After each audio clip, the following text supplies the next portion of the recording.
The following talks were recorded in 1984 during a 9-day intensive. These rare recordings were recorded on a home video camera on extended play. We have done our best to sharpen the image and balance the color so that you can have the direct experience of Westa's message. In order to get the most from these tapes, please listen to them with your heart and leave your head aside. Enjoy.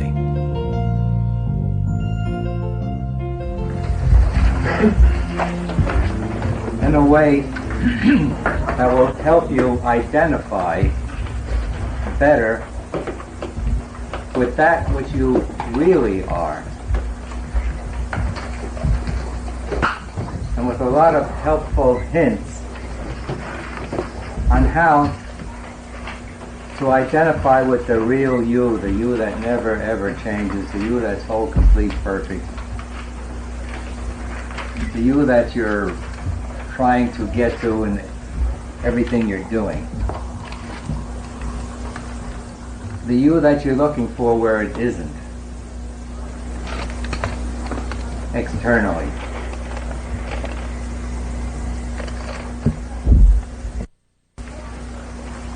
One reason why I say it's easy is because you're trying to find you. How difficult is that?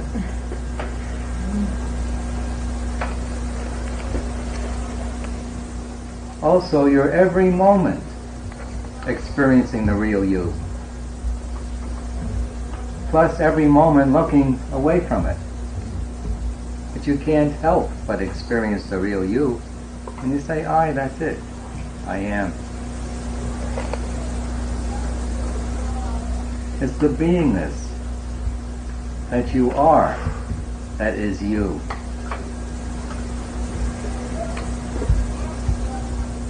How many of you expect to have these carcasses 1,000 years from now? 100 years from now? Even 50 years from now? We have one person. Marilyn will tell us all about it. Well, I'll be around your age. I'll be plastic for Marilyn. You stay 18 all your life. You want to. I'll change.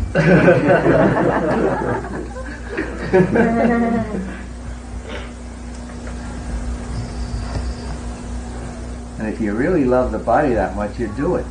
You stay 18 all your life. Maybe 16, I don't know.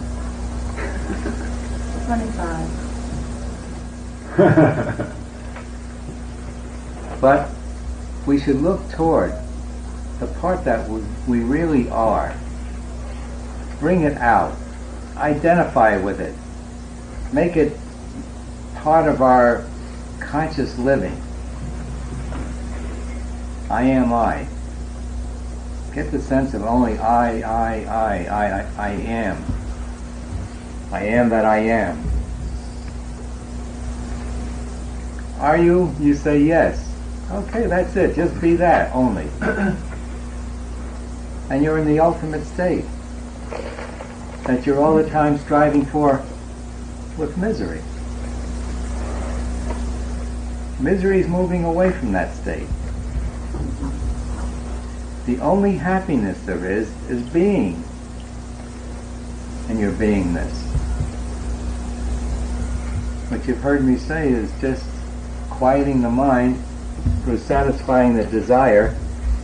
And when the mind is quiet, you're just being, and that's the happiness you feel. That's the only happiness there is. How many have discovered that yet? That there's only one single happiness. That's when you're being your beingness. Okay, that's a big assist because it should alleviate, do away with all that effort looking for it out there in a million different directions. Now that doesn't stop you from doing what you're doing out there. It doesn't matter what you do. What matters is your attitude toward it, your understanding of it. But it sure makes life easier when you identify with your beingness. try to get yourself placed on the scale of where you are. It's good to see yourself objectively, which you're probably discovering with the TV. There's a double benefit you get from the skits. One is when you start, all your garbage, your emotions come up for releasing. And then when you watch it, it's entirely different, isn't it, when you watch it? Yeah. Because the first part is very subjective. It's me with all my pet garbage. And it's not what it looks like objectively. We don't see ourselves the way we really are. So when we come back and look at it, we want to hide, most of us, don't we? That's not me. I didn't do that. But you see yourself objectively, it helps you move into the points of garbage that you are very much avoiding. So when you identify as to where you are and you see it objectively, you can say, boy, I'm in the first step, or I'm in the 10th step. I've got to move.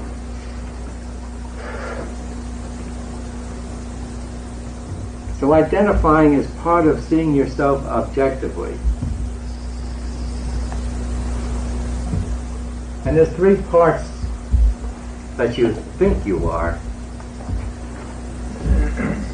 You are, that's your beingness, that's the real part of you, which sets up your mind and then develops all these programs over the ages.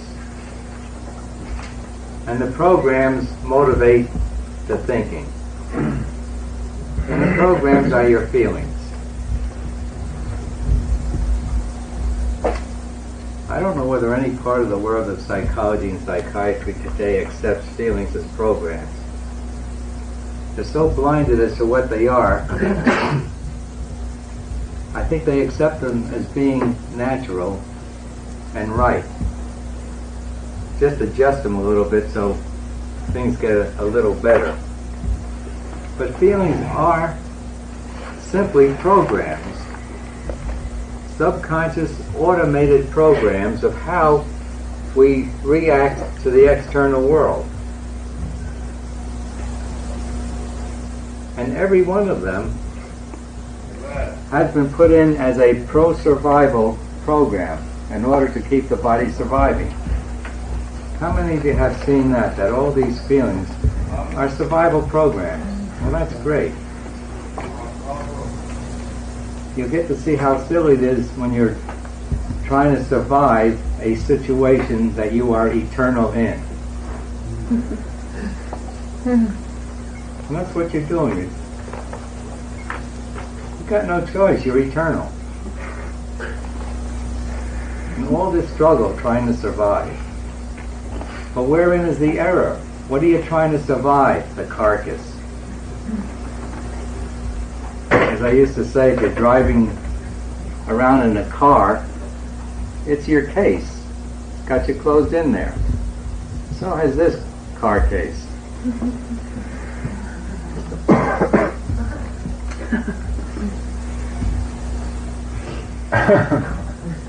So in your beingness, you create your mind and start programming everything, and you think you are the body, and you think the world is external to you after you have created it.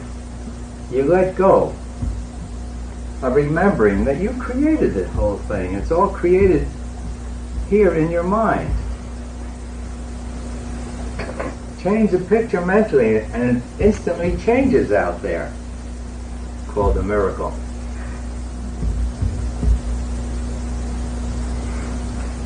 I believe most of you have experienced instantaneous changes out there. How many have experienced? What am I talking for? You know.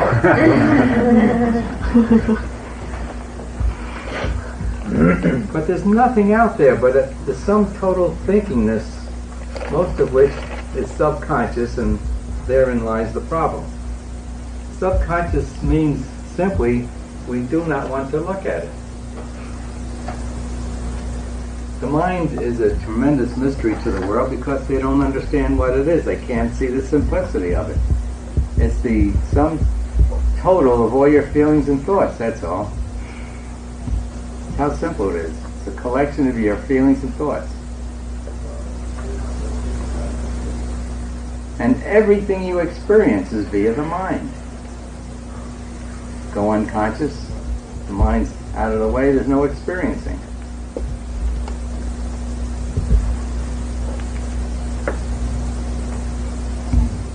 So try to identify where you are at. Well, most of the time, are you identifying with your body and the world? The answer is yes. Wouldn't let you answer that one. But you can make it otherwise.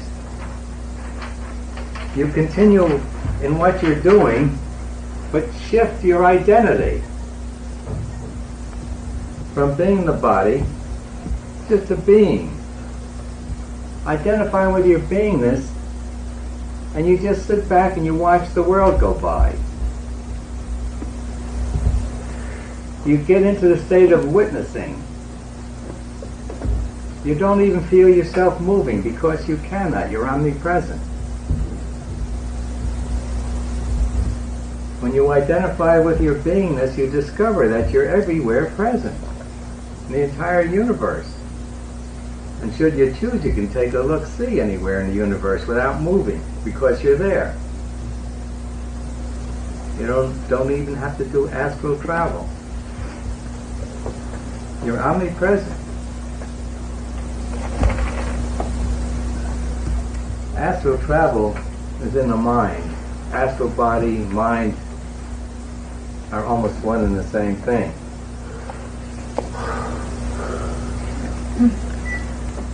So identify where you're at.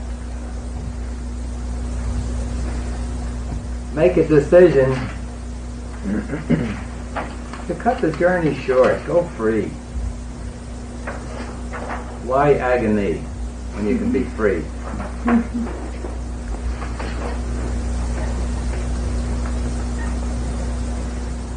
So the real you is the beingness.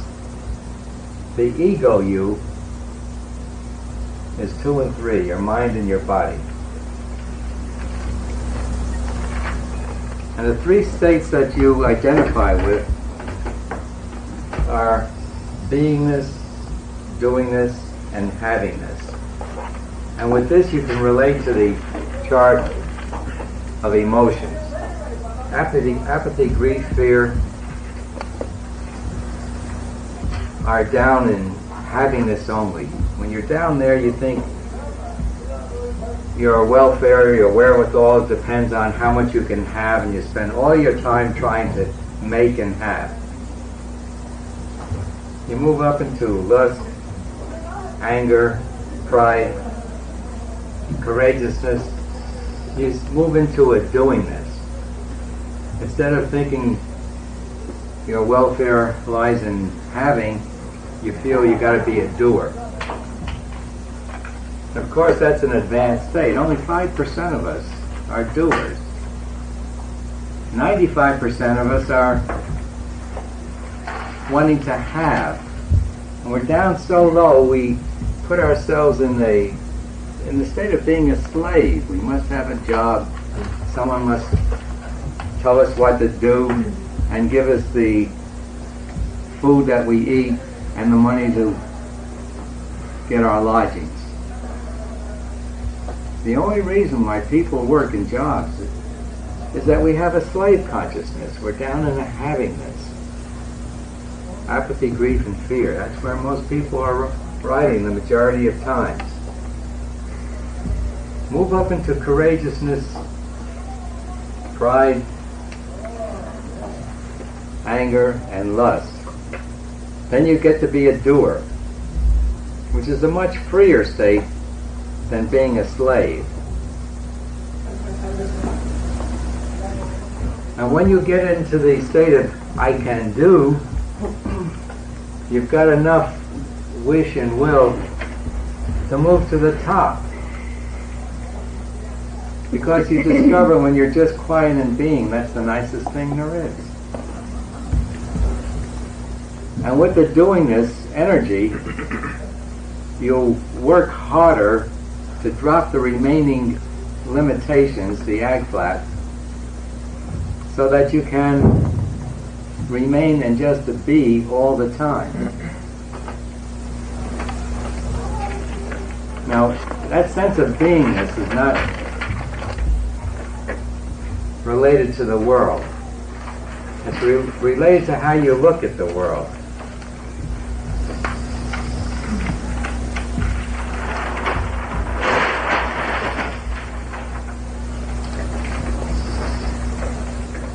You watch the world go by. You watch yourself. You watch your own body moving around like you now watch other bodies. You'll see your body objective to you, like you see other bodies objective to you.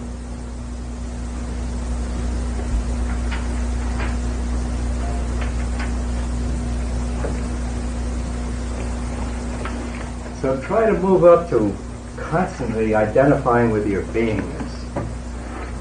Hold I am, or I only. I am my beingness, I am. I am my amness. And then when you get to be a doer, the water's not going to come down, is it? When you get to be the doer, then try to see that you're not the doer. That all that is objective to you.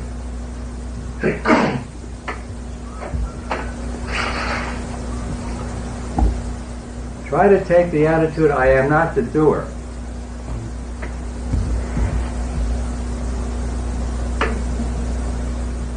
And what happens there is you let go of the ego sense of doing and shift into allowing the higher power, or whatever you call it, to do it. In religion they say, let go, let God. Can he do it? Yeah, he can do everything. When you let go of your ego sense, you automatically move into your beingness.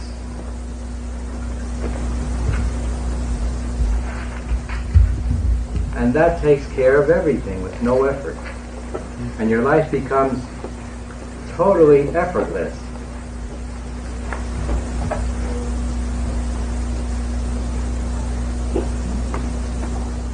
And start from taking all your happiness from you. Recognize that every joy you have is that nice, quiet place of just being, where your desires are out of the way. Even though you're taking pleasure from the world, try to recognize that that pleasure is you being you. Your mind is quiet. Now on the way, we should identify with everyone as being us. See everyone as you. And that's what happens when you see that you are beingness, and that your beingness is all beingness, so it includes everyone. So you see other people as you.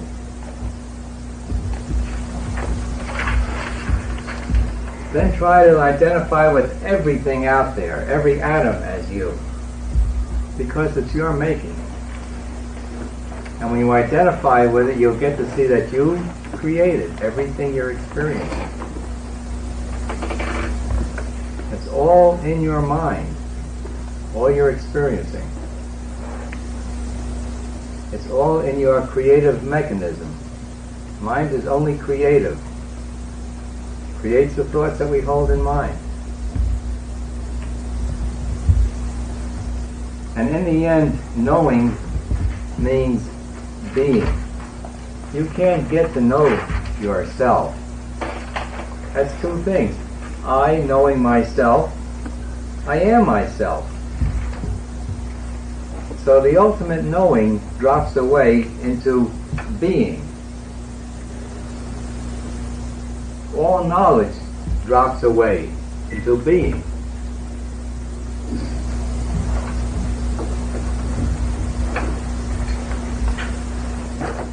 You let go of all the accumulation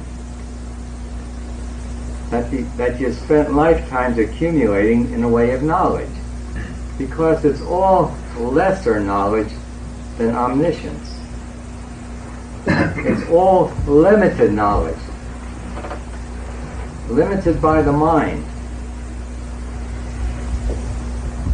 And you let it go, and you discover your omniscience, your all-knowingness. After which you don't have to work hard thinking. There's no more thinking, you're knowing. And in knowingness, there's no thinkingness.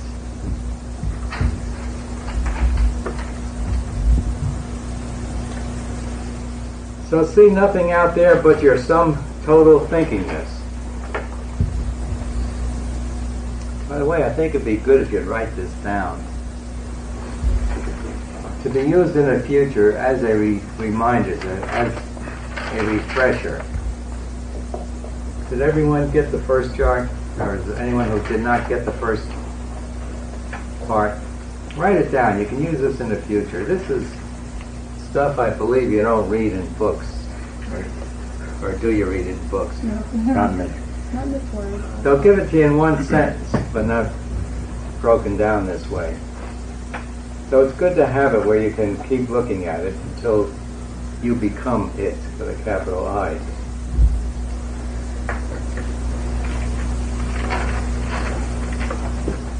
This is taking responsibility for everything that happens to you. What did I do to cause this awful thing? Develop that habit, and your initiating thoughts will start coming up, and you'll release them. And so that negative happenings out there will stop. The less negative happenings, the more positive happenings, the quieter your life is, the easier it is to go on. If you're constantly being plagued by death facing you, it's difficult to release. But if your life is easy, you're in a better place to release. You're not so fearful of your programs anymore. You'll be able to allow up the bottom program of the fear of dying, the fear of living, and release it.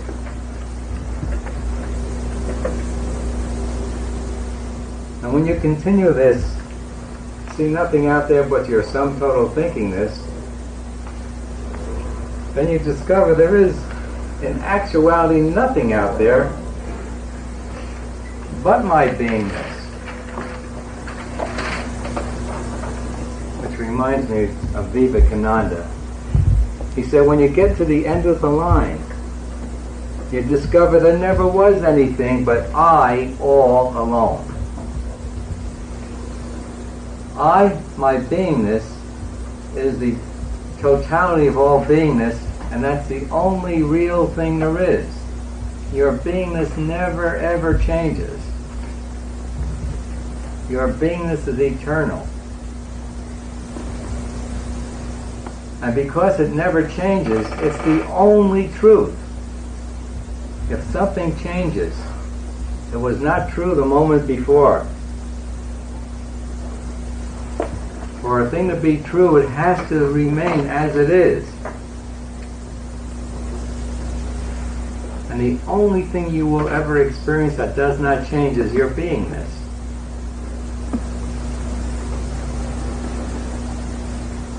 Which you are right now. Identify and move toward your beingness. And you reach the point where you begin to see no objectivity. Nothing's apart from me. There's nothing out there but my sum total thinkingness. You are me. Every atom in the universe is me, is what you will see as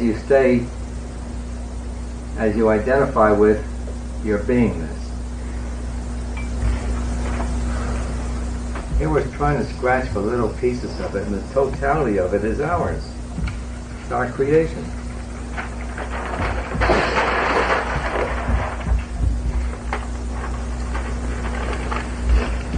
So we work and work and release until there are no thoughts. Now every one of you experience moments when there are no thoughts. And it's a tremendous state. But as long as there's a piece of garbage left, it comes into play and pulls you away from that nice quiet place. And some of us think it's the noise out there that's real, not the beingness. And we move away from, rather than try to stay in the state of beingness. And when you get there, you'll be intuitive only. You'll operate in the world without thinking. You'll be offensive to no one. You'll have answers for everyone. You can talk to people on their subject and help them. And as you're doing it, you're watching your body talking and answering their questions, and you're listening to it just like they are.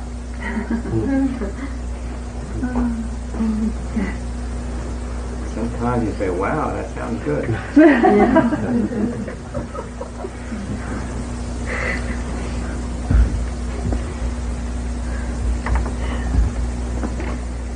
So,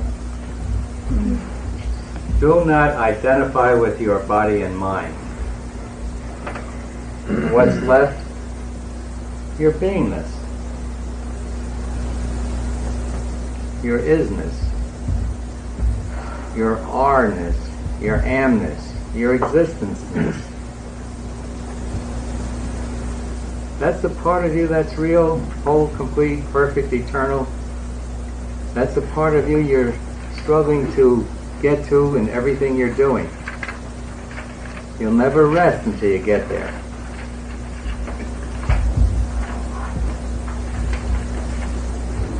Summed up, have no attachments and no aversions, and you'll have everything. You'll have the all. The universe will be yours. Why? It's your universe. You created it. It was yours in the first place. And this is a little bait. Because you're wanting so many things, I'm telling you, you can have a piece of real estate, you can have the whole world, you can have all the other world, you can have the omniverse if you release. Because it's your creation. You could duplicate and make two omniverses. But of course, when you get there, why do you want to carry that load on your back? You don't. You let it be. And you just remain identifying with your beingness, which is the greatest thing there is, barring none.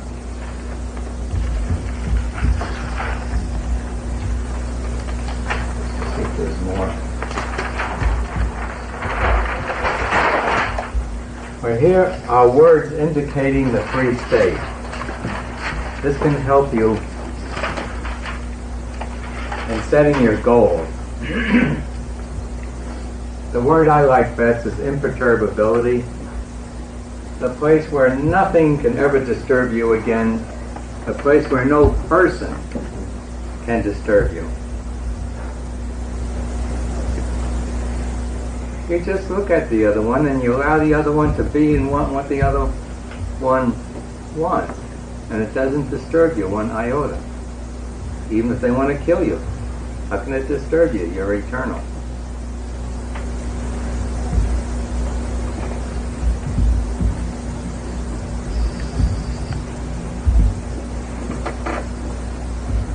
The greatest disturber of everything,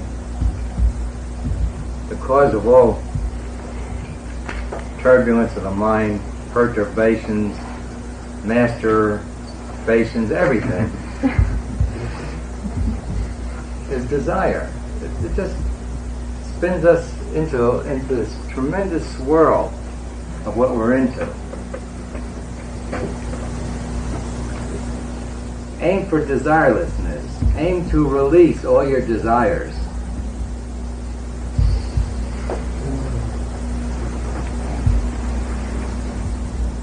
Try to move towards less and less effort. Now, of course, you've got to move up out of the having the state into the doing the state before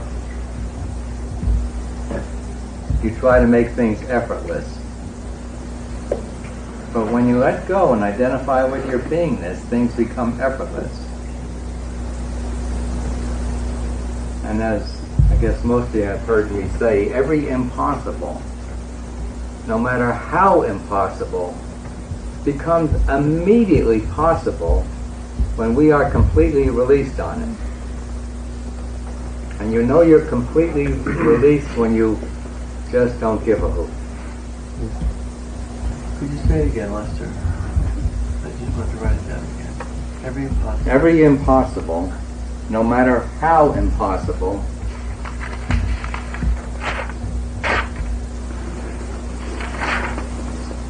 becomes immediately possible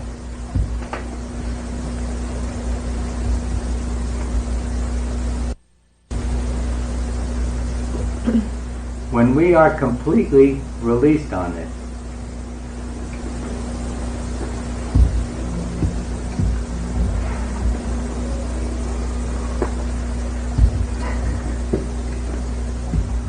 And you know you're completely released when you just don't give a hoot.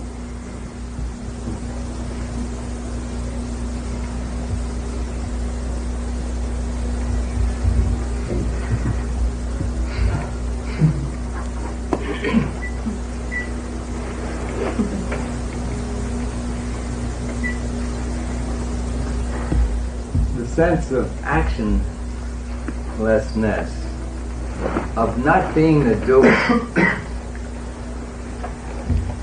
Work toward that. And toward witnessing everything that's happening. Sit back and be the witness of it. But when you reach the top, all these things are in place. That's the way you will be.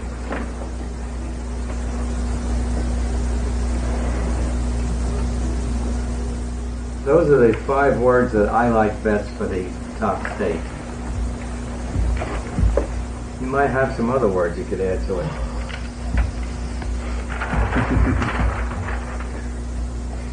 And so to close, on a sense of humor which most of you have seen, apathy, grief, fear, lust, anger, pride, courageousness, acceptance, and peace. We must get rid of the ag flap in order to cap it. And coming from this side, cap spells P-A-C, and this is the Pac-Man. The C-A-P is the Pac-Man that gobbles up the ag flap.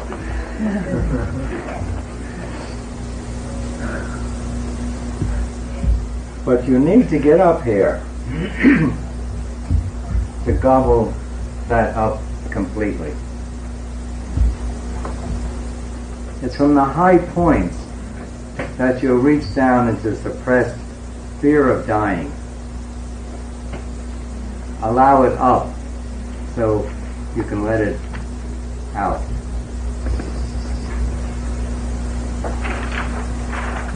Okay, that's the end of my talk for today.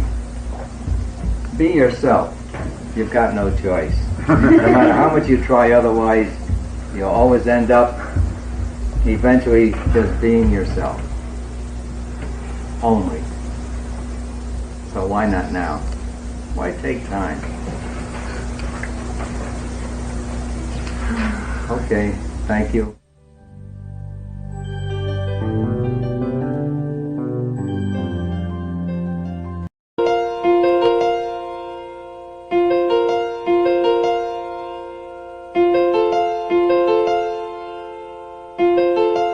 The following talks were recorded in 1984 during a 9-day intensive.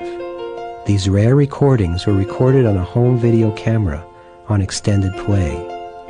We have done our best to sharpen the image and balance the color so that you can have the direct experience of Westa's message.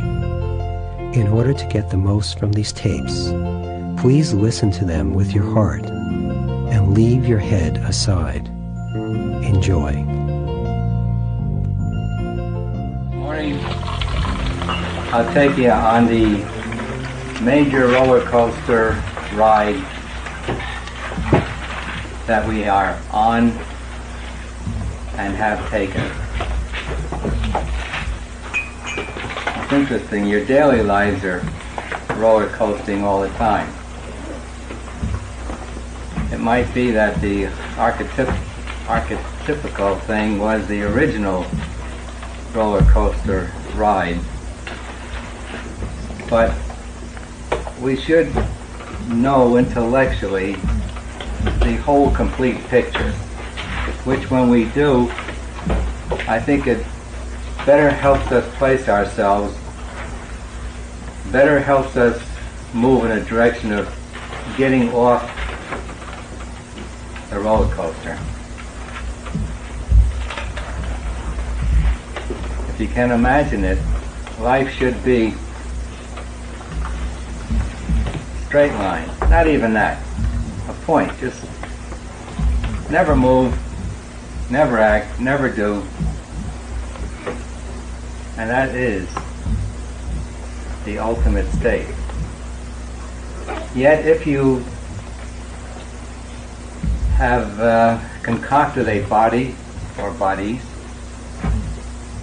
they go on without you doing a thing.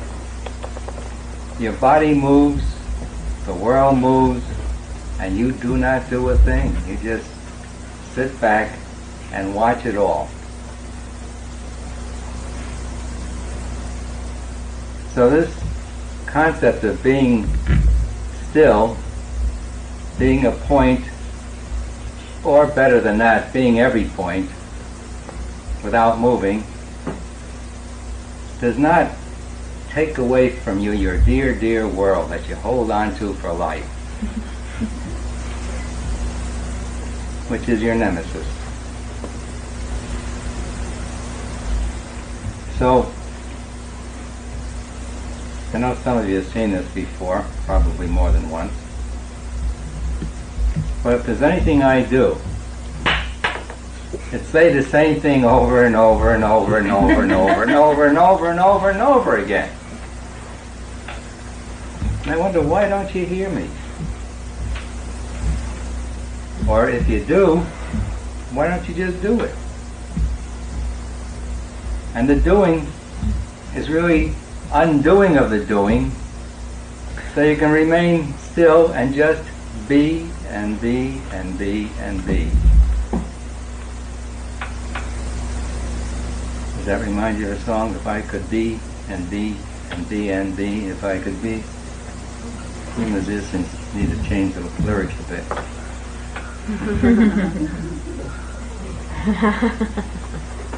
But what I'm really doing, I see, is introducing mantra. If anyone here do mantra or have done mantra? Okay, I'll give you some. If I could be and be and be and be. I ain't got nobody.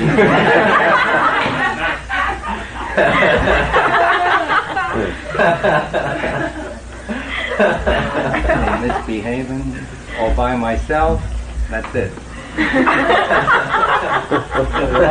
a lot more. There's a lot more But the whole concept of mantra is to get your mind in the direction and try to quiet it by holding it on that one direction so that the other directions would drop away. It'd be wonderful if they would. But mantra is good if you have a very noisy mind, to get it quiet. I gave Marilyn Rodak a good one. Didn't I? Which one? I am I. I am I. No, I gotta be. You gotta be free.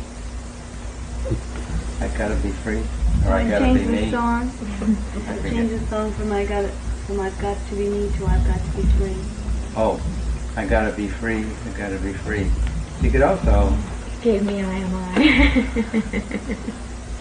I gotta be me.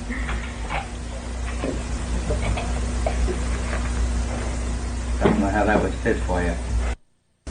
But the one I like best, I just heard, I am I am I am I.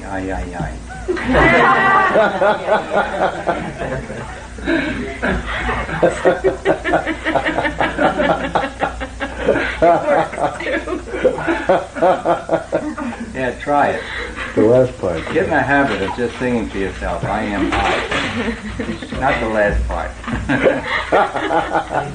How do you spell I? The one. I am I am I. That's I. The Yiddish I. So this roller coaster that I decided to take a ride on,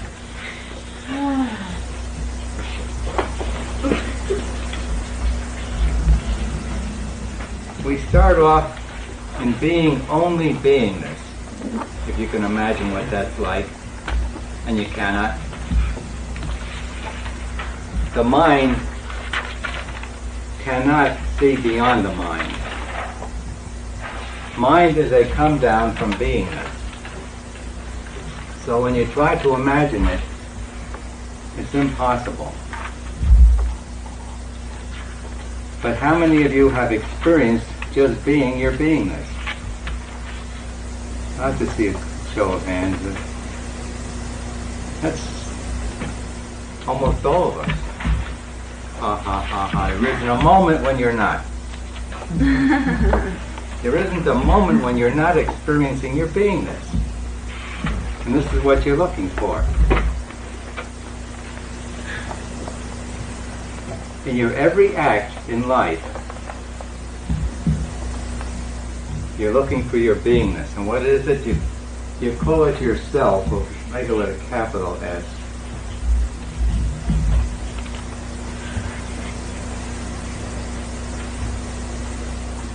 When I am just myself only, I am my beingness. And you can't help but be yourself. You cannot help but be your beingness. So what do? We take a sleigh ride, or a coaster ride. At this nice, even, perfect, wonderful spot, we start moving out, and we take a real downward ride. Go to a bottom.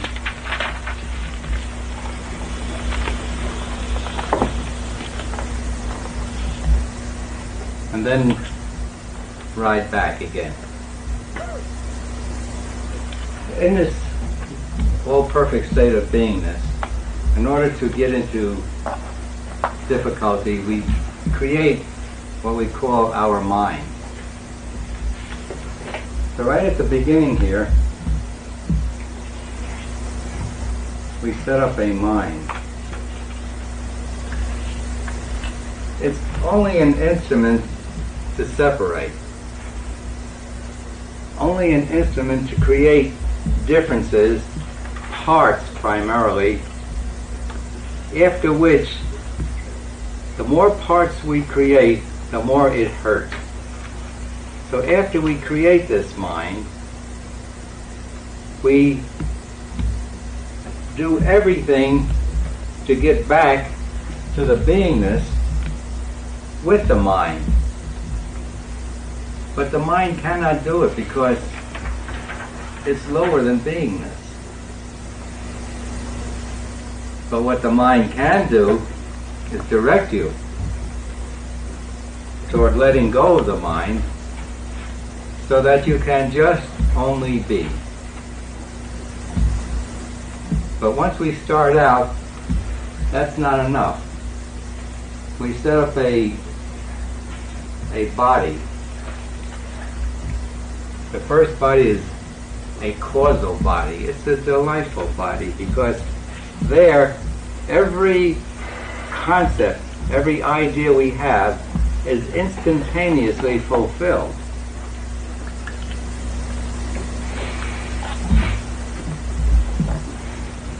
Every concept is instantaneously fulfilled. And there's not too much motivation to get out of that causal body. And yet it's relatively easy to do it, to go back up. But what we do is we make a denser body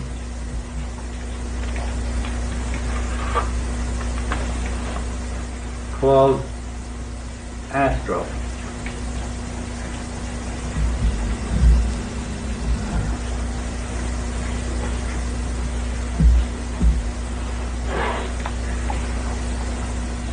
And here's where we really hang ourselves. I'm putting the neck right around that line. When we get down to the physical.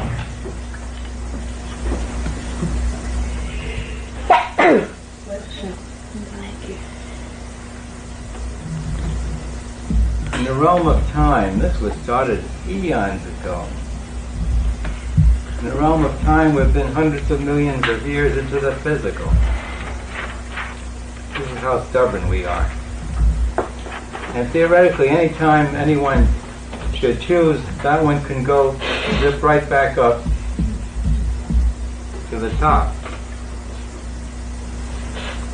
But as you've noticed, you get so caught up in your toys, in your externals, you just don't want to let go.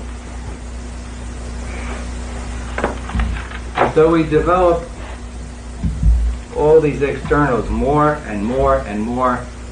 And the more we develop, the heavier we feel. The slower we get, the slower we move.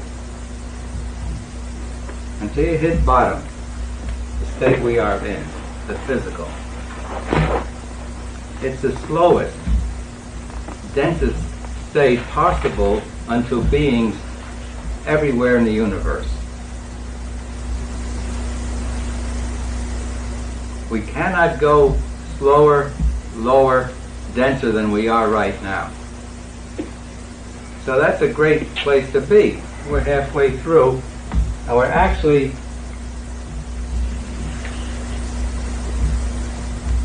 those of us using the method are beginning to move up and out of the physical. We've chosen a time to come in when the incentives to get out of the physical are going to be the greatest. And that's great. Because it's when all the props are knocked out, all the external props are knocked out, that we say, enough. And we go back home. Home is up here.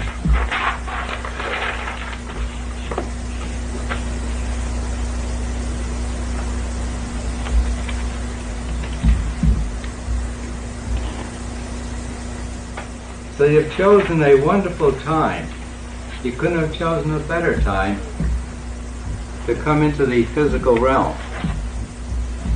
Because unconsciously, we set it up, originally consciously, so that we will not be forever caught up in this heaviness, in this misery, in this limitation. And when we set it up, we could see ahead of time that you get so blinded you don't know where you're going. And so we set up the automatic protective stops. That's the physical, set up so that the physical can't work anymore. Then we have to go back up. There's only one way to go. Up, when all the props are out.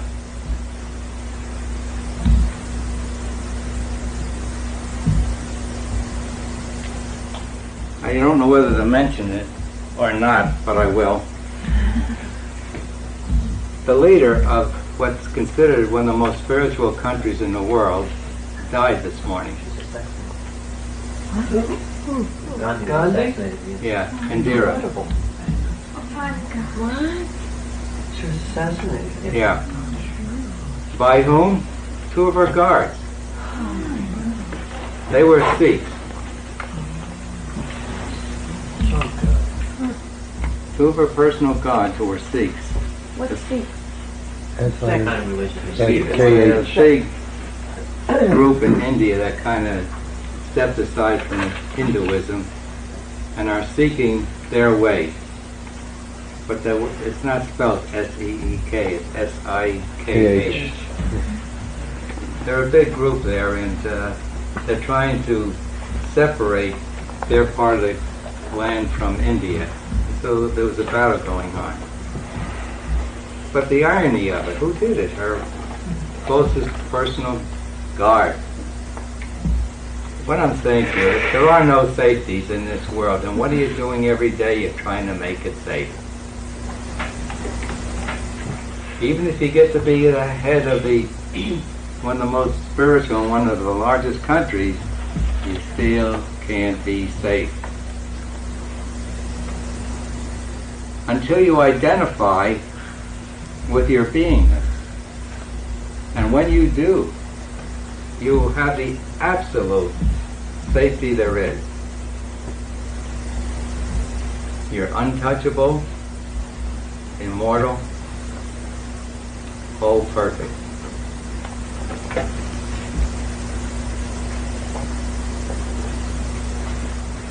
So try not to hold on to this physical carcass with the intensity that you do. Start looking towards moving up. You'll move back into the astral.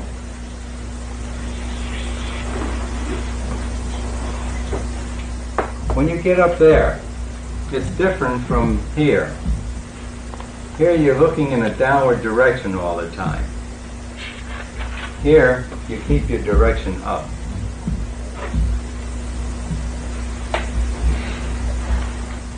And when you do it enough, you get to be a Christ, a Buddha, back in the causal. That's where they are. And where they are is such a thin line from just beingness only.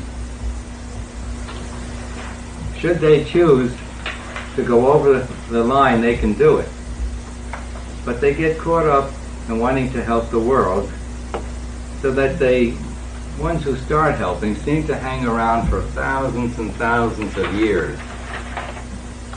But they do it in a very comfortable body, the causal body.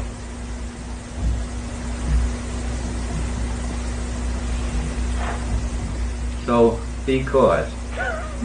That's allowed to be fun. Of course. And what about you, Lester? Are you in the causal? Mm-mm. If I were in the causal, I wouldn't be talking to you. When I say you, I mean the world. I sat in it for years. And then came out to do my duty to God and my country, obey all the laws, and do good. In other words, you were drafted. But I volunteered for it. You have to volunteer originally.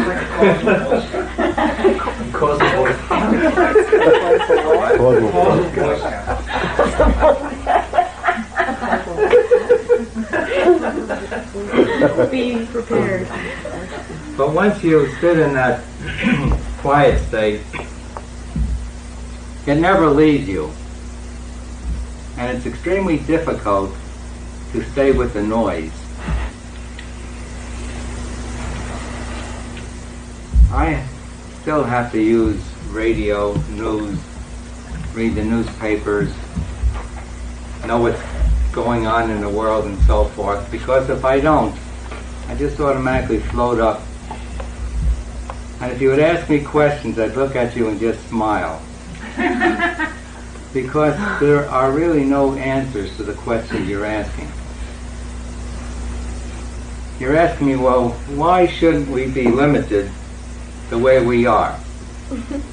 Why shouldn't we have all these troubles? Why shouldn't we have this heavy body? Why shouldn't we suffer? Why shouldn't we? That's the way every question that you put to me sounds like. And in the early days, that was the way I used to answer questions. I wasn't even aware of it until an awfully sweet girl who worked with her husband at the Valley Verde School said to me, "Oh, Lester, you're so rude." I said, "Am I?" She said, "You certainly are." And I didn't know why, and so I had to ask her, why? She said, "I just asked you a question a few minutes ago, and you looked at me and smiled. You didn't even answer me. Then I asked you a second question, and you did the same thing. Then I asked you a third question, and you did the same thing. That is rude." And I said, "Gee, she's right, but I still don't think it's rude." I said, "Could we ask them over again?" She didn't want to.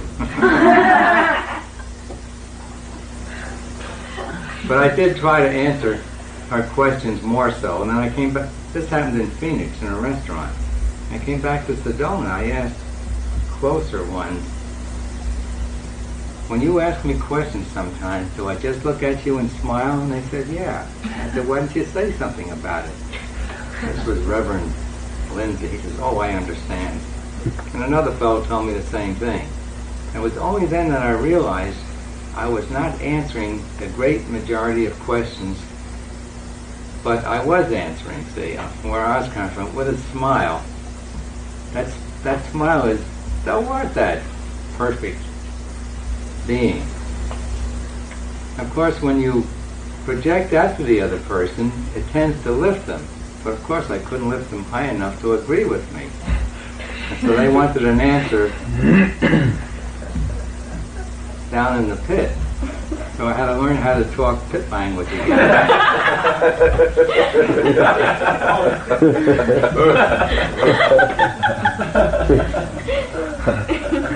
That's good. And So this is all pit talk, huh? Is that when you moved to New York? what? Is that when you moved to New York? Oh no. That was back in the early 60s. I began. I think it was really 68 I began watching TV. Hour in, hour out. One program after another. Until I could get my first feeling. And when I got the first feeling, I got a little tear in the corner of my eye. I just jumped up and I applauded. But it took me until 1968 before I could do that, from 52 to 68. Now back in 52 I knew I would be doing what I'm doing. I had the whole picture. When you're there, there's no time. You can see back a million years, forward a million years, or tomorrow. But I saw the picture and I knew I needed to come back. And it took me 18 years to get into the realm of thinking this. Whereas it took me 3 months to get out of it.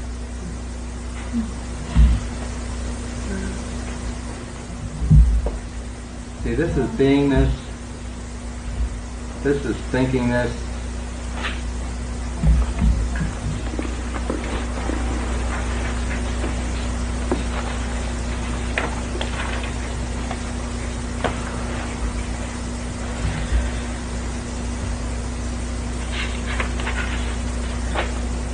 This is more of doing this. You're quite active there. And incidentally, when you dream, and you see your body, that is your astral body. And that astral body is the matrix for the physical body. So it looks exactly like it. Matrix means what? Matrix? Center? Mater. Mother.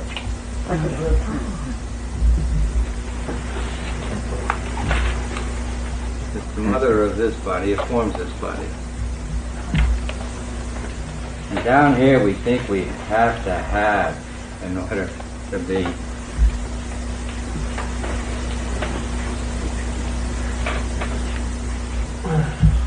We start gathering the infinite universe back together by trying to own one plot, then more and more and more. And then when we think we have the world like some of our leaders do, they want to take in the moon. And this week NASA was talking about Mars. They think the Russians will probably get there before us. If you get Mars, then you want the whole solar system. After that, you want the rest of it when you're in the realm of happiness.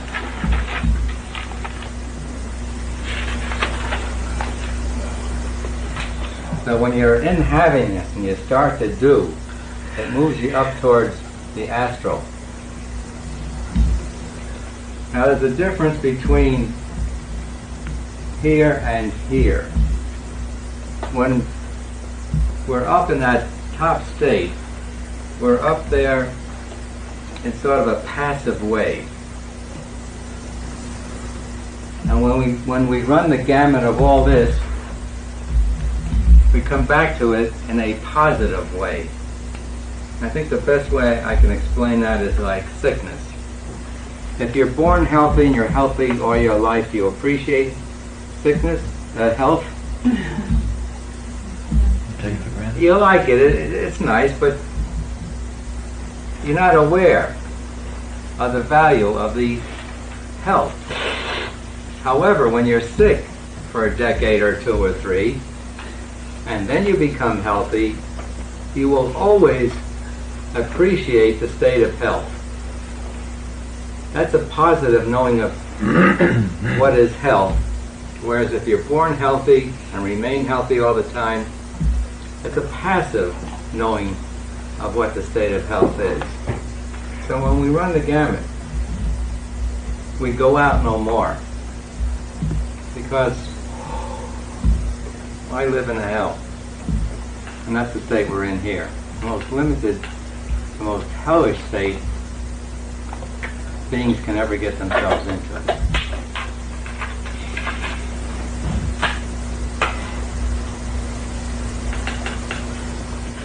Because we're down here,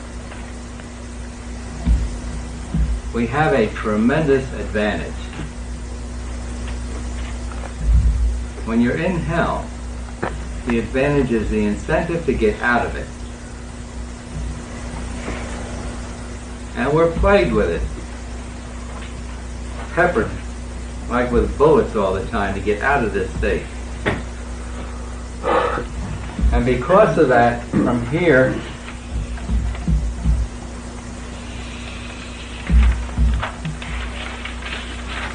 we can go straight all the way back home when we so decide. Now I'll tell you this, once you get up into these nicer realms, you'll take eons to go all the way. Things are nice. Everything falls into line. You're conscious of the fact that you're going up without incentive to do it. And so the old programs hang on and keep us in this nice state for eons. And yet we're never fully comfortable in any of these states until we get back there. We are always prodded by the memory of what it was at the beginning. So to avoid the endless, you see, when you're in these states, you're highly sensitive. The majority of the time, everything is wonderful, but when things are not you feel them far more intensely than you can feel now. Your feeling is totally concentrated on whatever that feeling is when you're up there. And by comparison to the harmony you're living in, it's extreme. It doesn't last, but when you hit it, and you will hit it, it's extreme. And so you're occasionally going into a terrible feeling. How many people have read the autobiography of a yogi? I can use that book to allude to these things. Here you take Yogananda. He was freed before he was born. And at one time he's going to visit one of the saints who's way out, and he meets him. And all of a sudden he drops down on the ground and he's crying and screaming, "Oh, please, give me an experience of God."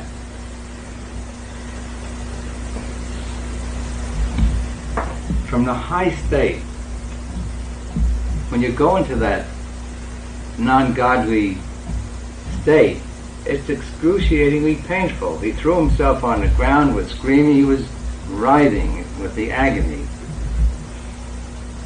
of not being one with God. Those are the things we go through in these higher states. So, what I'm trying to say is these states are awfully tempting. And as you move up, some of these characters will invite you into it. My recommendation is bypass it all. Take this. Get off the roller coaster. Go right back home. Being in the state we're in, any one of us can do it. Remember, that's the tremendous advantage of being here in the physical. We can go straight back home. You can do it in a few months, a few years, this lifetime, or many, many lifetimes. It's up to you. You make the choice. Now, the majority of people on this earth who do not have the Sedona method are going to take millions of years through the trial and error, through the hard way of smashing up everything to show us that it doesn't lie in things. I think you can see that as our trouble today. We have materiality. We were never so unhappy. Back in the days when I was a boy, a youth, hardly anyone had enough food. You can imagine that. We were doled out to things like fruit, desserts. They were expensive.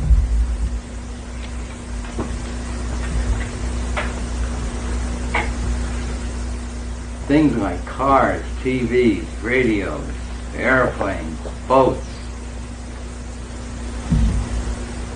A very small percentage, probably less than 1%, of us had those things back in those days. But today, everyone has more than what the wealthiest man had back then.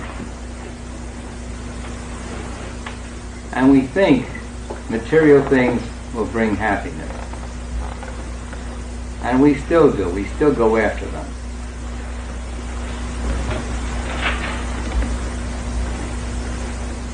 Discover where the happiness is. It's not in the thing.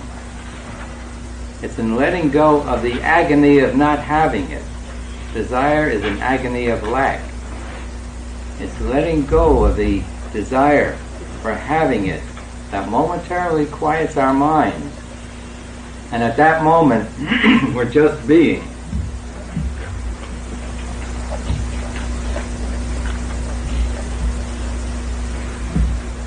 Discover wherein lies your happiness.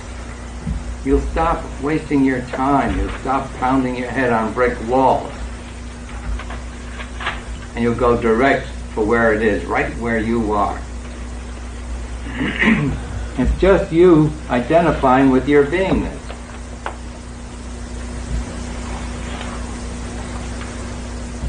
Can you see why I say it's simple? It's the simplest thing in the universe to be. You are. That's how simple it is. And when I say it's easy, what does it take for you to be you? Nothing.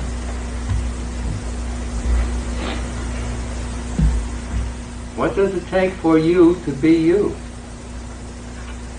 Nothing. What effort does it take to be? None. But look what you're choosing. A tremendous effort to be otherwise, to be limited, to be sick, to be chasing after specks in the world when the whole universe is yours.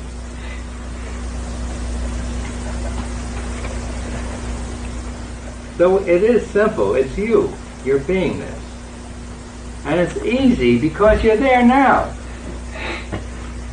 Effort got nothing to do with what I'm talking about. Effort is all the commotion you go through to be what you are not.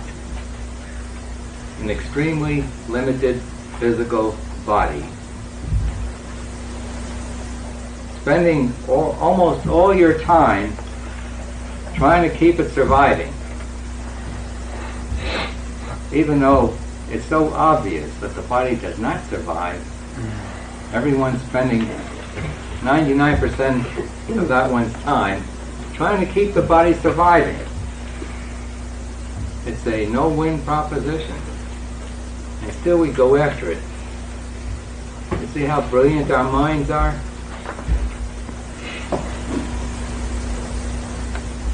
Loose the mind.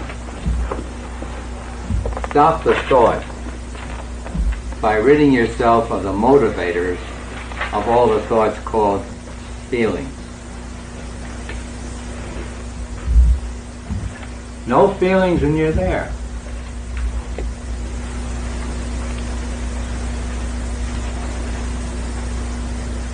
See how simple it is? And when you so decide to let go of your feelings, it's easy. It's an accretion that takes tremendous effort to hold on to it. Become effortless right now and you're free. Let go of all your effort. Every ounce of it is trying to be limited, trying to be what you are not.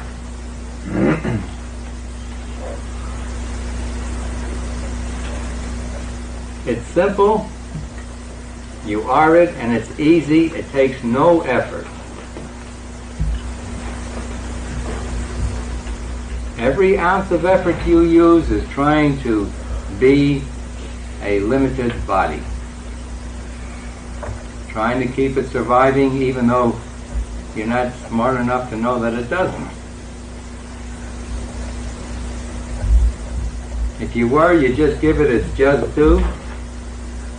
And you focus all your attention on going free. You would turn all your attention inward. Take all your joy from you, which is the only place where it is in the first place. So it's simple and it's easy. Everyone fights me on that. I think that's my biggest danger point. I think more people want to kill me because I say it's simple and it's easy than anything else. Alright, what is it that wants to kill me? Yeah. The effort. The ego? Wanting effort. The ego, the effort, the mind, they're all one and the same thing. Ego equals mind, mind equals ego. You're so wanting to be a limited ego that when I suggest otherwise, you want to kill me.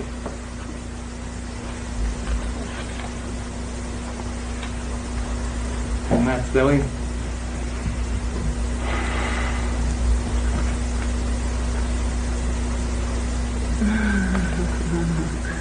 Not from the ego point of view.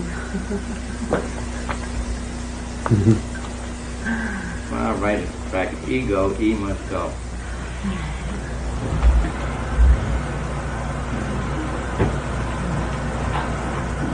I don't know why everyone chooses to hang on to the misery.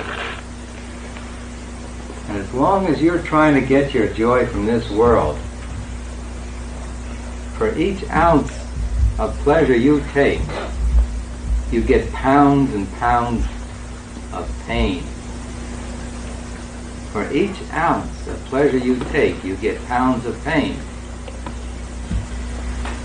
Putting it another way, for each ounce of pleasure you take, you get pounded with pain.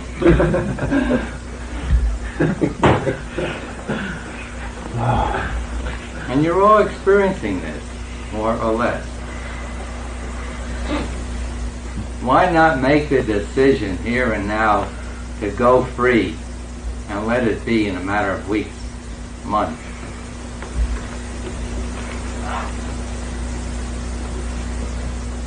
And then to bait you, I say, you want to have anything without effort if you're free. You want to do, you can do anything without effort if you're free. So there is no giving up. There's only a taking on more and more and more until you're infinite.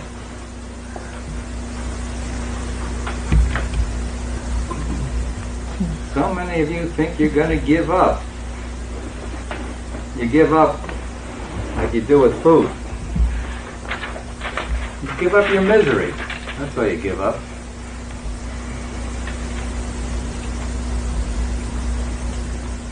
But you have not convinced yourself yet to what I'm saying now. Because once you do, it's just a matter of months. And you'll dump all the feelings and just be your beingness.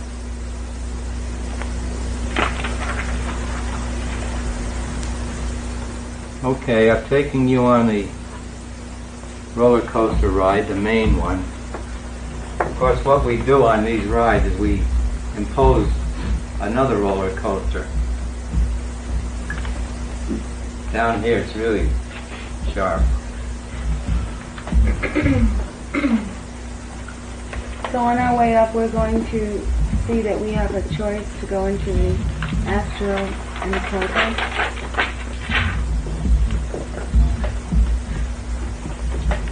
Can't you see it now? No. You don't think you have a choice?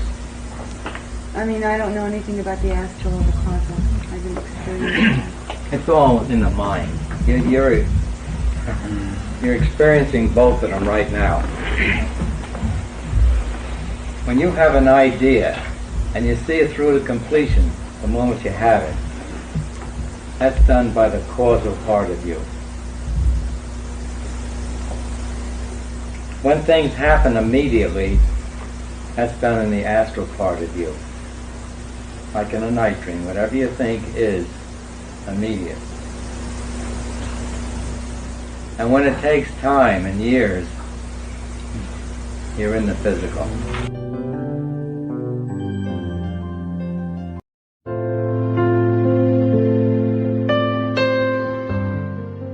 Nice to see you all. And soul to soul, you are me. I hope 1986 is the year of almost total freedom, if not total freedom.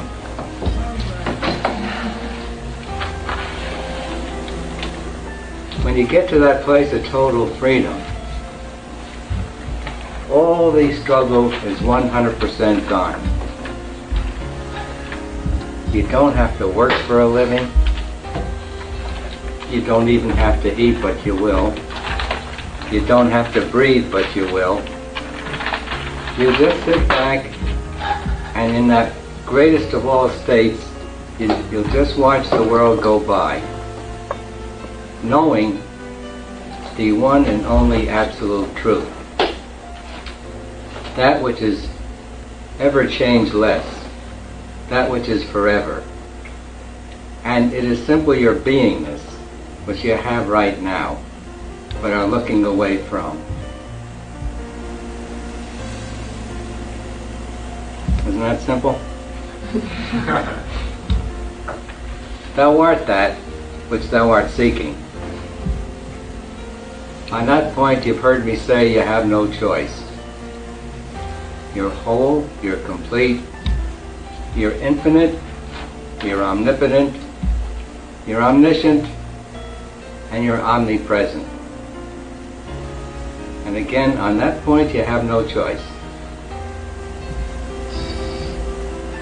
But you do have a choice to look away from it. 24 hours a day, 365 days a year, and as many years thereafter as you want, wish, desire, prefer. There's nothing you have to do to be this terrific being that you are. You do have to let go of being otherwise, which is simply getting up the devil, the ag flap, and just allowing it out. And when you do that, your mind goes quiet. And you just cannot help but identify with your beingness all the time. So long as you have any ag flap and cap, the mind unconsciously is active 24 hours a day, on guard in order that you might survive. Of course, when you let go of it, the big joke is you have no choice. You are eternal. And you see that this whole thing is just one grand joke that you played upon yourself. I, the infinite beingness, set up my mind, which set up the body, which caused me to forget that I did it, and then I think I am victim of the body, the mind, and everything the mind's created. I've got a chart here which I know some of you have seen before. But until you can just remain up here, it bears repeating again and again until all this knowledge is your knowledge. This wonderful great being I was just talking of is the real you. It's simply the experience of I am. If I say to you, are you? And you say yes, I say that's it, with a capital I. Don't do anything else. Just be that. Just be your beingness. But you don't do it because you have programmed in to the computer called mind all these programs that are feelings that motivate all your thinking, that are artificial, unnatural, and should not be there. Everything you're struggling for in life, all this happiness, is right here where I am. Every ounce of joy you have is when you let go of a desire enough so that the mind goes quiet, so you can just be, and that's the happiness you're feeling. It's not the person who helped you fulfill the desire so your mind could go quiet. It's the quieting of the mind that's the happiness. It's not the thing that you created a lack of and then undid the lack. Your mind went quiet and you felt very happy about it. It was not the thing. It was you quieting your mind so that you could just identify with your beingness. Isn't that simple? Question, why don't you all do it? Want me to answer it? Stupid, stupid, stupid. You still... Stupid, stupid, stupid. More than that. You're just holding on to all the limitation. You're saying, I'm this body, I am this mind, and I am a victim of everything it has created. You're just holding on to that. If you could just totally let go of it, you'd be free. Theoretically, it's possible to go free in an instant. I don't know of anyone who's done it. But you could do it in a matter of months, if you would. The 6 steps, in a matter of months, will take you all the way.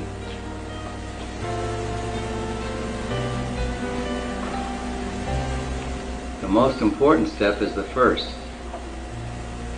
You've got to want freedom more than you want anything else in the world. The world is totally non-freedom. Someone described it like an oleander flower. Beautiful, but every bit poisonous. Every ounce of pleasure or joy you try to take from this world, you get hurt with. And you do it again and again and again. So stop looking for it where it isn't. Discover what your joy is. It's when your mind goes quiet and you're just being.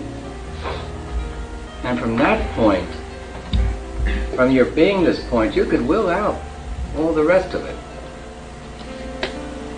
All the power there is in the universe is right at your center when you say I. But you add to it, ay, ay, ay. But when you say I, right there is all the power in the universe,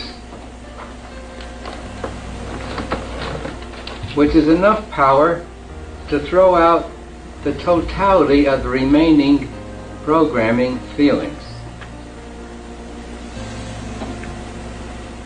What I'm saying to you is a thing called willpower can be used.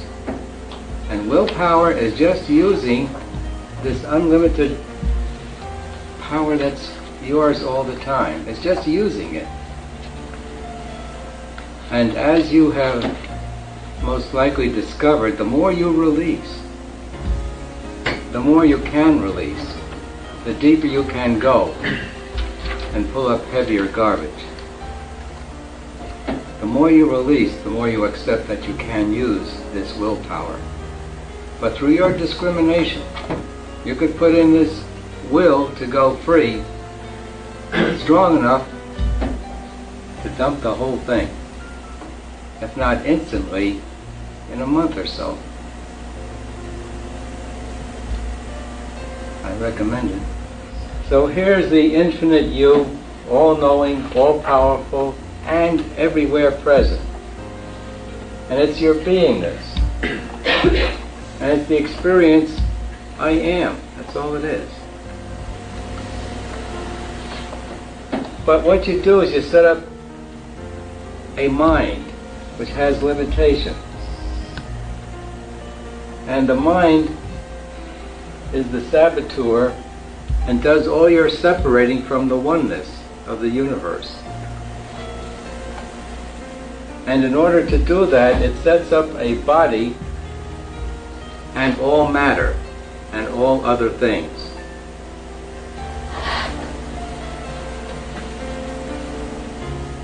So you take the unlimited you.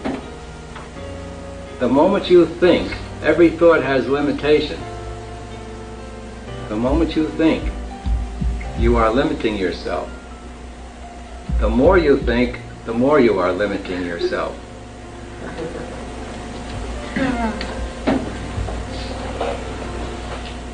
Someday you release the totality of your mind, which includes all the memory. The memory is just unguardedness in order to survive. And you let that go. And from there on, you talk from your knowingness only. It's called intuition. And you can talk to anyone on any one subject and help that one advance in his or her subject.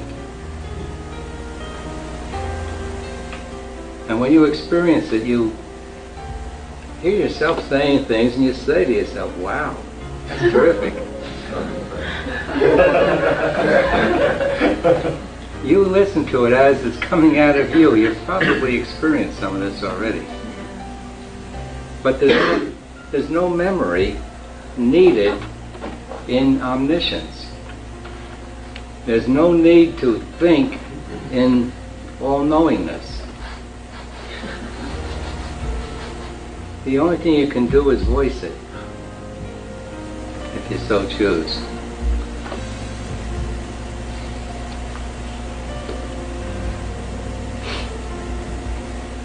This triangle is a spiritual symbol.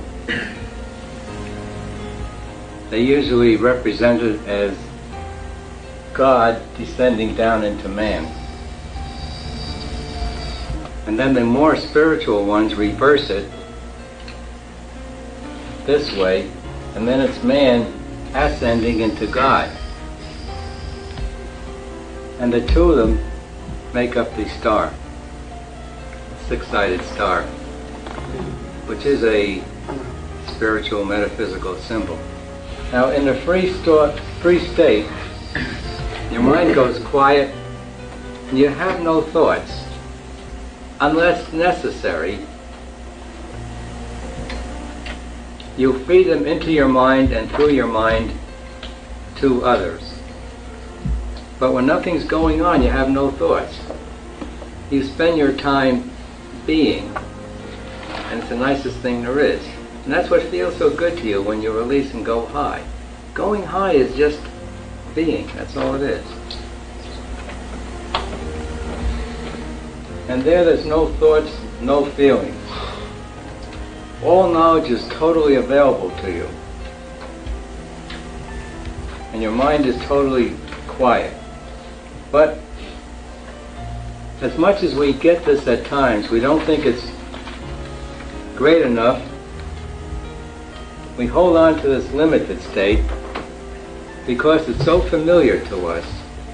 Our garbage smells good to us, we're used to it. And we don't want to let go of it. It's familiar. It feels like home. And so we hold on to this limited state with many, many thoughts and feelings. And everything we know is so limited, we can't get the answer to anything. You take every science there is, it's changing all the time. We can't get one single answer that remains. Whatever the science is, it keeps changing all the time. Do you know of any science that does not change?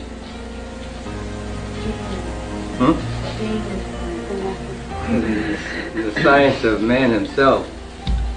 You're right, just understanding that you are beingness only, and when you identify with that, there's no more change. When you look at the world, it's just a distant movie out there. A screen, and the screen never changes, but you see those glittering shadows on that screen. But you know it's the screen that's out there, and it never changes. And that's what happens to this world. You see the world that way. You see the screen of the cosmos on which all these pictures are projected from our minds. But you know it's just space out there with all these flickerings and dickerings.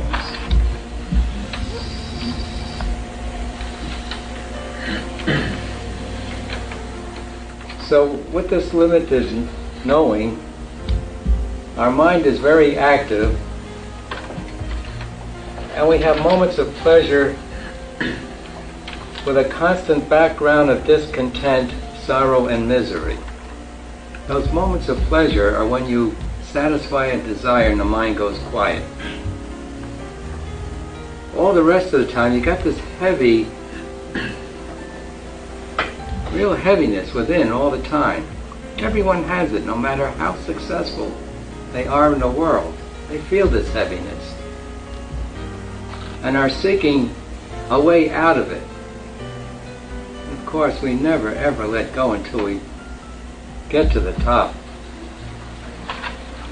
But if you come this way, you get the ultimate joy, constant with no sorrow, with a sense of total fulfillment all the time, and permanent satisfaction. And don't think permanent satisfaction is a dull state. It's just the opposite. It's the greatest, most fulfilling state there is, total satiation. It's a beautiful resting place. But it is not being a zombie. It is not losing all ambition. It's just the opposite of becoming the all. And when you are the all, you don't have to scratch for it every day.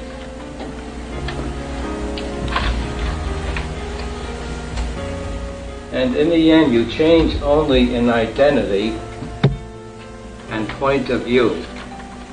You identify with your beingness only after that, and your point of view of the world is, as I described before, a moving picture projected way out there on a constant screen called the cosmos, and you're aware that the screen never changes, that the flickerings are just light and shadow, like in a movie, on that permanent screen, which is the real thing, not the light and shadow. And you'll choose to go through life maybe doing what you did before, maybe going into a field of helping others, and maybe of just sitting out the duration of the physical body. And even if you're just sitting out the duration of the physical body, if you're sitting in a cave or on a mountaintop, you're fully projecting to everyone else their infinite beingness and unconsciously supporting them in their going free. So even those who go free and don't become active in life are really helping. In fact, they're helping so much. If it weren't for these few so-called masters, this earth would fly apart. Why? The consciousness of 99% of us is such, it's really destructive. Every ounce of ag flap is destructive. Our ag flap would disconnect all the atoms of this world and it would fly apart. It's only the few free ones who are holding the perfection of everything that hold the atoms together in this world. But as we move up the scale, as the world is doing, as we move into anger, and this is what's happening in the world, we begin to express the anger, and that's what you're seeing.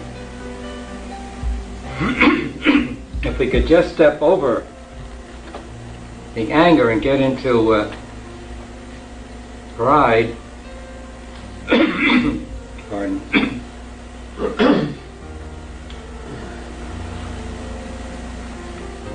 we wouldn't go through this stage of disrupting everything. I tell you what's going to happen, because you do not need to go through what others will see as destructiveness.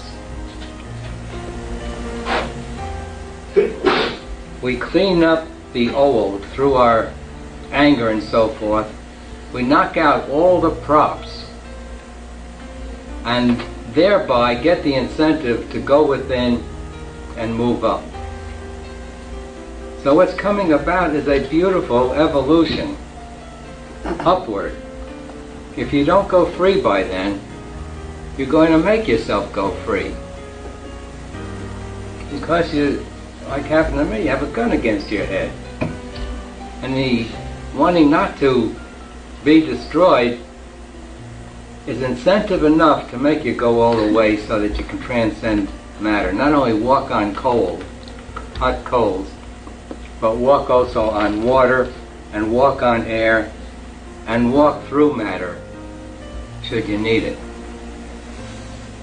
By everything being made insecure, you'll learn how to release on it, so you're master over it. You can walk through fire, you can walk through water, you can walk underwater, if you release all the cannots on it, release the ag flap. So this is a wonderful thing that's about to happen. Remember to use it to transcend it. It's coming out in bits, this fire walking and things like that, and you see it on TV, these yogis. I saw one with an elephant standing on his chest. Now the ribs can't take the weight of an elephant. I saw them on nails, and somebody sitting on top. I once saw them put a man, he was an Indian from India, on a bed of nails, a big heavy chunk of concrete on top of him, and another man with a sledgehammer broke the concrete right on him. When he got up, he had no marks from the nails, from the spikes. These things are beginning to come in because we will need to transcend them in the not too distant future. By the end of the century, which is only 14 years, the whole thing will be cleaned out, all the old, and we will start the new way of life, where we all look at each other with you are me. We are all one. It'll be a beautiful, harmonious way of life. It'll be heavenly compared to the way it is now. But once you get there, you're still not home, so there'll be things bothering you, but not nearly like they are now. We're in a constant state of being battered all the time. It's only our thoughts, of course. When we get there, we stop attacking nature, destroying it, and so forth. We get in tune with it, and everything comes our way with ease. We are fully aware of the beingness part of us, which most of the world calls the God part of us, and we move in that direction consciously, but far more slowly than you're moving now. Because when there's a fire behind you, you're going to move much faster. And that's what we have behind us now. There's a fire behind us driving us. So take advantage of the heaviness of this world. Release it until there is no heaviness. Now when you're released, you'll see no heaviness in this world. You'll see nothing but beautiful harmony all the time. Everything that formerly looked bad was just the right thing that was needed to do something to that person to make them move in the right direction. So even as heavy as this world looks, when you are released, it looks harmonious to you. And it really is.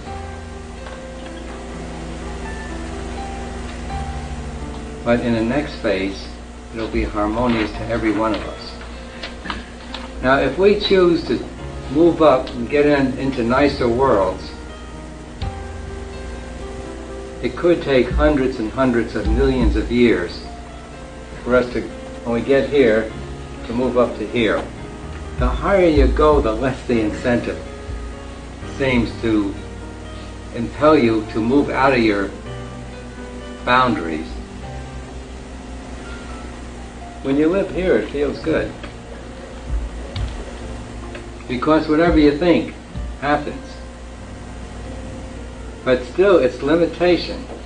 It'll never satisfy. You'll spend your life mostly seeking God, the all, the one, whatever you call the ultimate. We call it freedom. And you can spend eons here. But it's a much easier, nicer way of living. You suffer far less, but when you do, it's very intense. But you don't stay in it.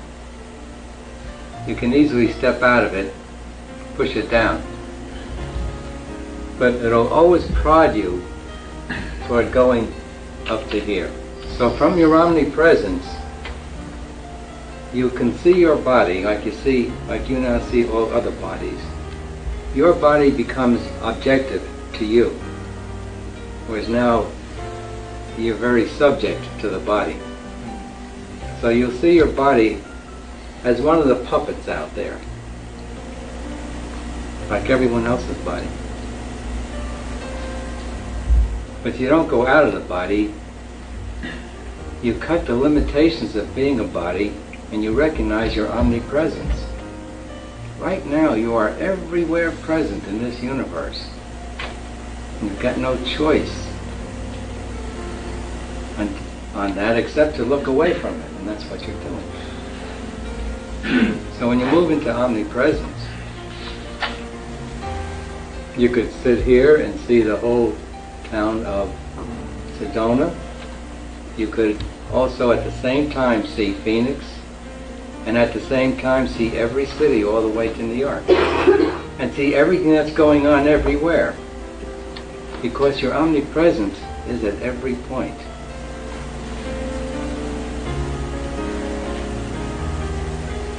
I have recommended to some of you to read the autobiography of a yogi because it talks about these things. Yogananda went through these experiences and talks about them. The way he described it, when you let go, your center everywhere, circumference nowhere. So if you're centered everywhere, you see everything at the same time. You're not centered right through two tubes here. There are no limitations except those that we impose on ourselves. So if you want to know what it's like, let go of all limitations and you'll see. Ag flap is all destructive. Every bit of ag flap is destructive. And why don't we go around punching everybody? We'll get destroyed. So we suppress our destructiveness. The majority of the world rides in apathy, grief, and fear. 95% of the world. 5% gets up into lust, up into courageousness. That's the 5% that rules and runs the world. A tiny, tiny fraction of 1% will get up into peace. So if you say why, it's because we have overwhelmed ourselves with all this garbage.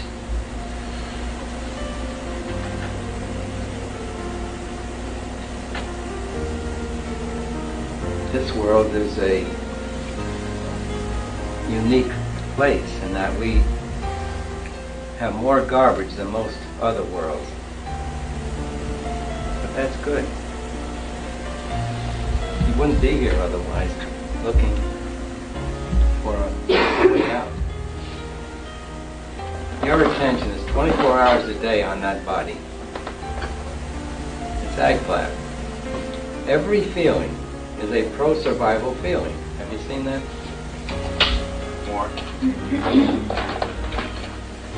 More than 24 hours a day, you're on guard in order to survive. Your mind is never, ever quiet when you're trying to survive. Life or death all the time. But we don't look at it. We call it unconscious or subconscious.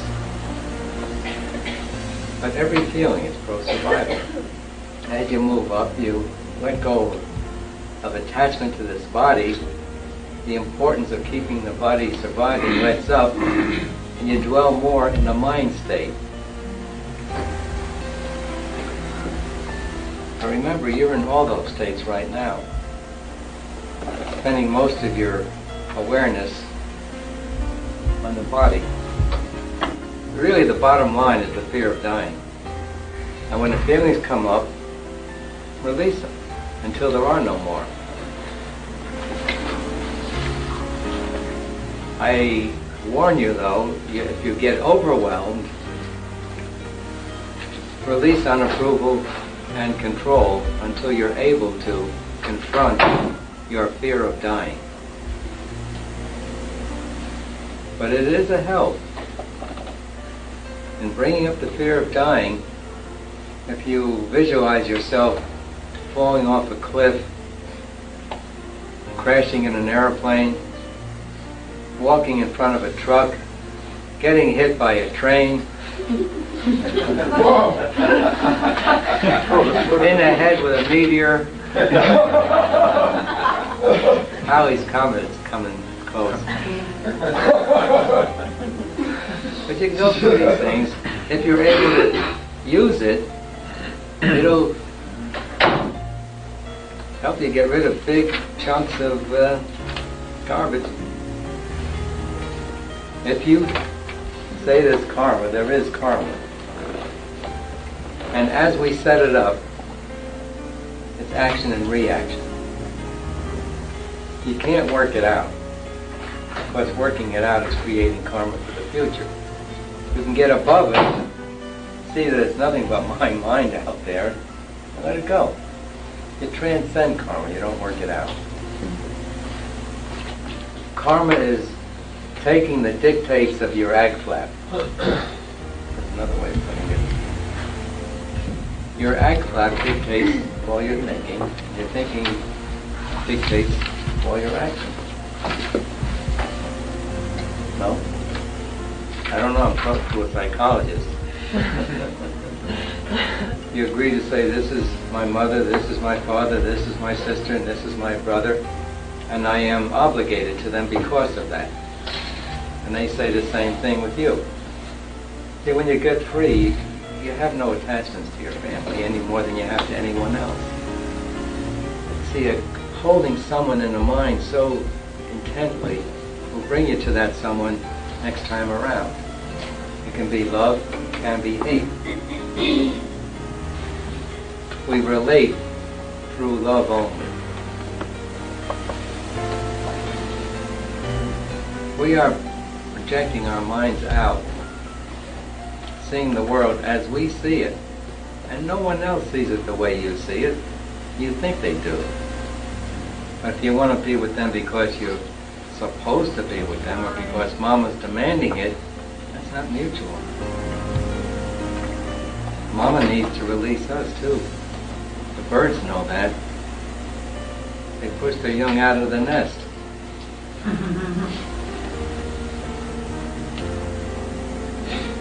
We don't have a strong responsibility to brothers and sisters. Right. Any more than you have to anyone else. You should love them purely. Want them to have what they want. Not have illusions of 93 Rolls Royces. Enjoy his having 93 Rolls Royces. But in that, there's also some kind of talk about going free and evolving. And Talk. You got the right word. Okay. Talk about it. I guess my question is, it's about the discrimination of, who's putting stuff out there in the world. I mean, that's worth listening to. And I know that you release and you discriminate on it, but I don't know. I just have some. I'm not even sure what the question is in there, but It's a good question. You're asking me. I'm asking you, how do you know? How do you know who's got the good stuff? I know, you've got it.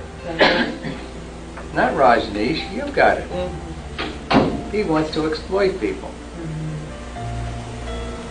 You're higher than Rajneesh. Would you do what he did?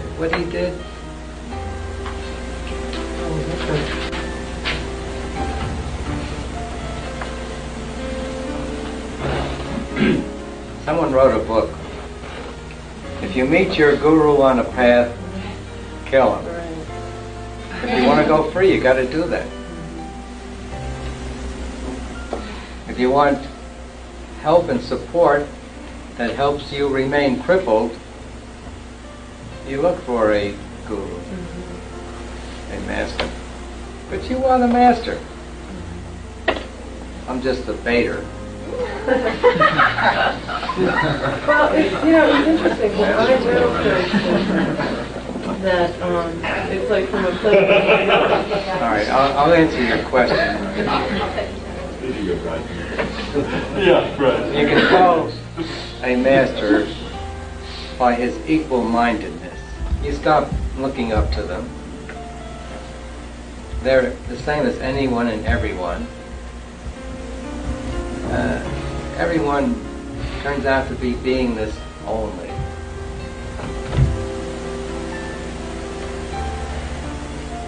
They have less attachments and aversions than the average person.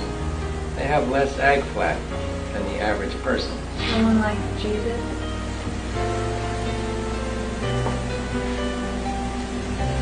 They're called masters. They've mastered matter. They've mastered their bodies. They have consciously let go of their bodies in whatever manner they did it. They usually do it to help others get some understanding. You're in your subtle body. The body you use in dream is your subtle body. It's your mind, not physical part of you. Whatever you think is in dream, the more you help you, the more you help others unconsciously. But if you love them, you'll let them have what they want.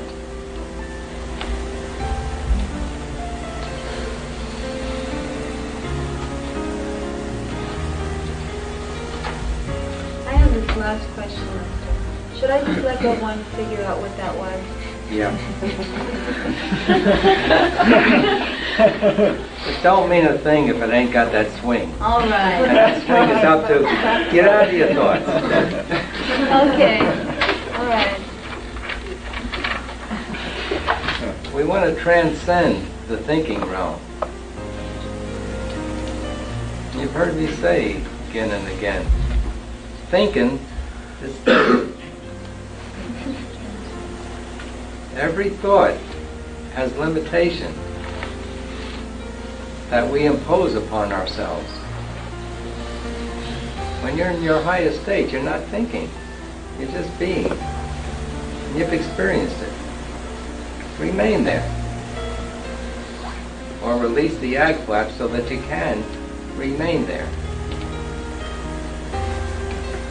After which the world becomes totally effortless. Totally effortless.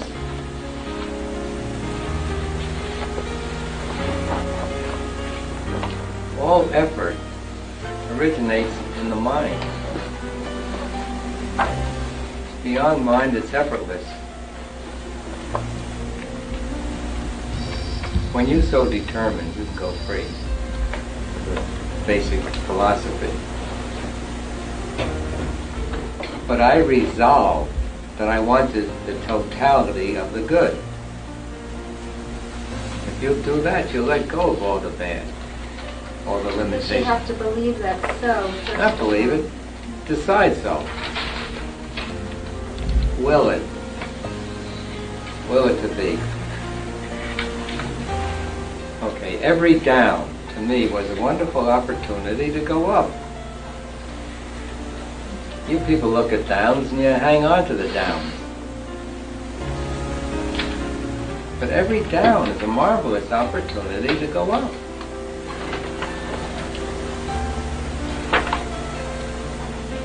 I only know that which I can do, not say. It's another one that helps me. I discovered how much we kid ourselves. If I could do it, then I knew I had it.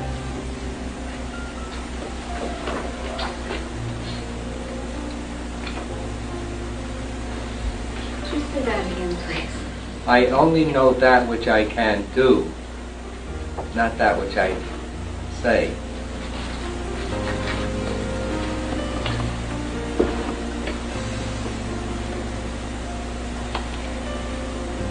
But do you realize what every down is an opportunity to go up would do for you if you approached every down that way? You just release every down.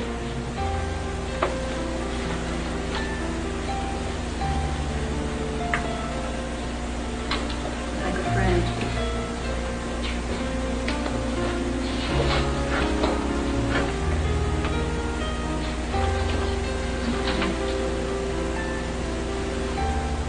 And the first thing is step number one. You've got to want it more than you want anything else in the world. That'll really take you through all the other steps very quickly.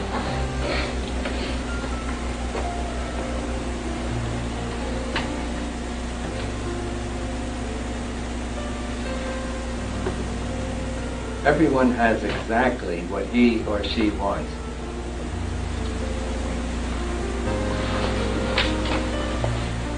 If you like what you have, if you don't, release it.